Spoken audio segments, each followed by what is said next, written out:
शिल्पा जैन ने लिखा है, गुरुजी ध्यान के वक्त शून्य में जाने में बहुत डर लगता है।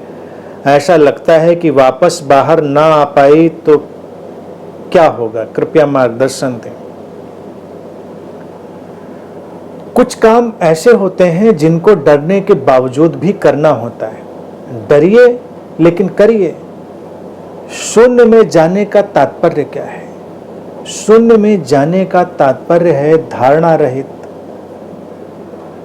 मान्यता रहित, विश्वास रहित, रूप रहित, नाम रहित आयाम में प्रवेश करना। उस अज्ञात आयाम में प्रवेश करना जहां पर ज्ञात की पकड़ छूट रही है। इसीलिए डर लगता है। ज्ञात में सब जाना पहचाना है, अज्ञात में कुछ जाना हुआ नहीं है।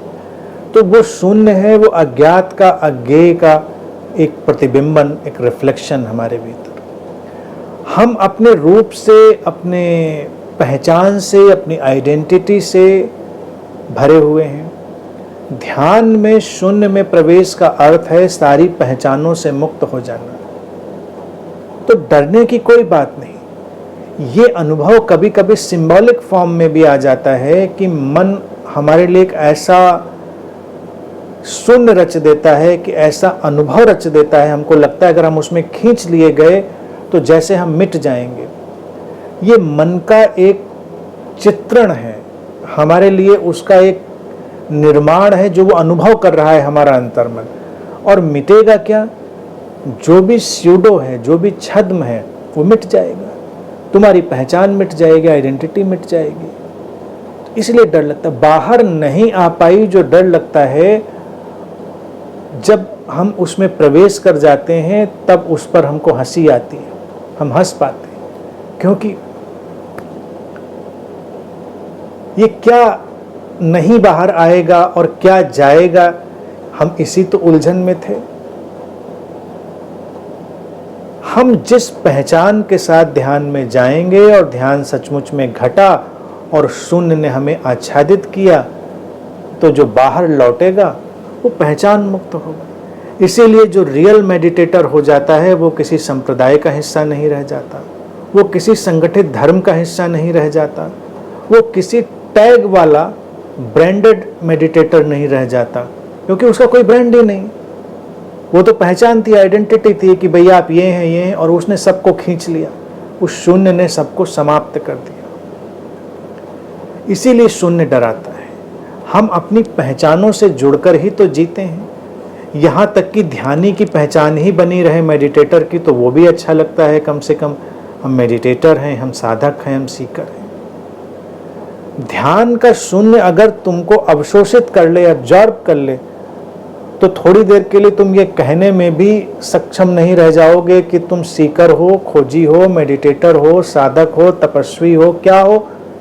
होना मात्र रह जाएगा। डेफिनेशन लेस, परिभाषा रहित होना मात्र, विशुद्ध होना। अब विशुद्ध होना क्या है? ये तो होकर ही जाना जाता है। तो ध्यान में ये सब घटनाएं घटती हैं, और ध्यान में जो अनुभव तुमको बिल्कुल वास्तविक जैसे जान पड़ते हैं, वो हमारे मन के ड्रामेटिक क्रिएशन होते हैं।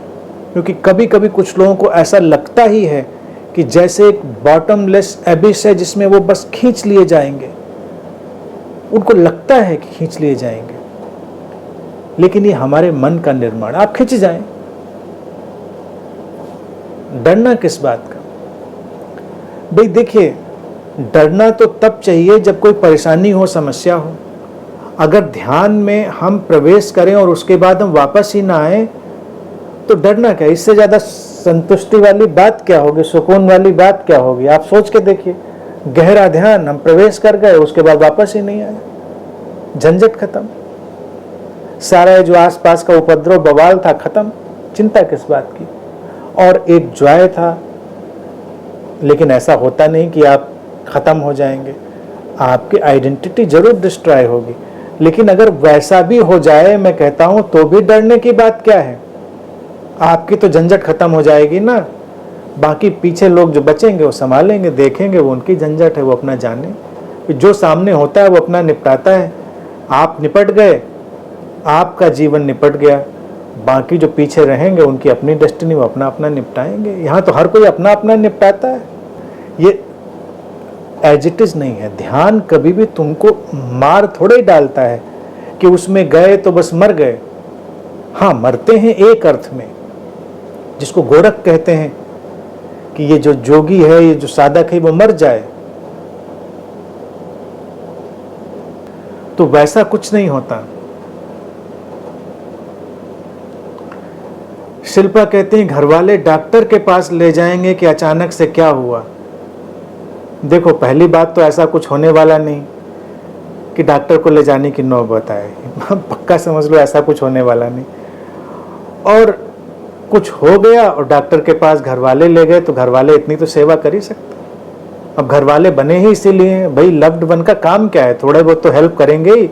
कोई मुश्किल आ गई तो करेंगे, ले गए तो उनका अपना काम है, वो ले जाएं। डर गए, डर सकते हैं, जो नहीं समझेगा वो डर सकता है, और घर वालों की जिम्मेदारी है, संवेदनशीलता। अगर उनको कुछ अजीब लगता है तो डॉक्टर के पास ले जाना, संपर्क करना बनता है। क्योंकि कभी कभी उल्टा भी हो सकता है कि घर वाले बड़े कूल हैं, बड़े भारी मेडिटेटर हो गए, और उधर ध्यान करने वाले को हार्ट अटैक पड़ रहा था या कोई और बीमारी हो रही थी, उसकी सांसें ठीक नहीं चल रही थी, और घर वाले सोच रहे हैं को ध्यान का अनुभव घट रहा है, ये ज़्यादा उछल कूद हो रही है, लग रहा है कैथारसिस हो रहा है, और वो बेचारा किसी दर्द में ज़मीन पर लौट गया। अब घर वाले अगर इतने मेडिटेटर हो गए तो भी जान की मुश्किल। तो घर वालों का बड़ा संवेदनशील होना जरूरी है, एहतियात के साथ, बिना उपद्रव की। और डॉक्टर तो ये भी कहते हैं कि हार्ट अटैक भी पड़ जाए तो उपद्रव मत करिए, शांति रखिए, शांति से संपर्क करिए डॉक्टर से, और शांति से जो भी आपको फर्स्ट एड आती है उसका उपयोग करिए, तो जान बचाई जा सकती है। हार्ट अटैक के मामलों में भी चिकित्सकों का कहना है कि ज़्यादातर लोग पैनिक की वजह से मरते हैं, क्योंकि घर वाले पैनिक में आ गए, क्या करें क्या नहीं करें, तो पहले तो 2-4 गलत नंबर मिला देते हैं, फिर डॉक्टर के नंबर पे आते हैं। अगर आप बहुत संतुलन के साथ काम लेंगे तो हार्ट अटैक में भी जान बचा लेंगे, और ध्यान में भी जरूरत पड़ी तो उसमें बचा लेंगे। पैनिक नहीं किसी चीज़ में। तो सबकी ट्रेनिंग यही होनी चाहिए कि पैनिक नहीं, शांति रखें। और आपको भी काहे को डरना है, आपको जैसे कृष्ण ने अर्जुन को समझाया था कि भाई तुम किस बात के लिए डर रहे हो युद्ध करने से, कि तुम विजयी हुए तो ये राज्य तुम्हारा है, और तुम वीर गति को प्राप्त हुए तो तुम मुक्त हो जाओगे। तुमको डरना किस बात का है? तो उस अर्थ में अगर तुम देखो तो तुम्हें भी डरना किस बात का है? ध्यान में सचमुच में कुछ रूपांतरण घट गया,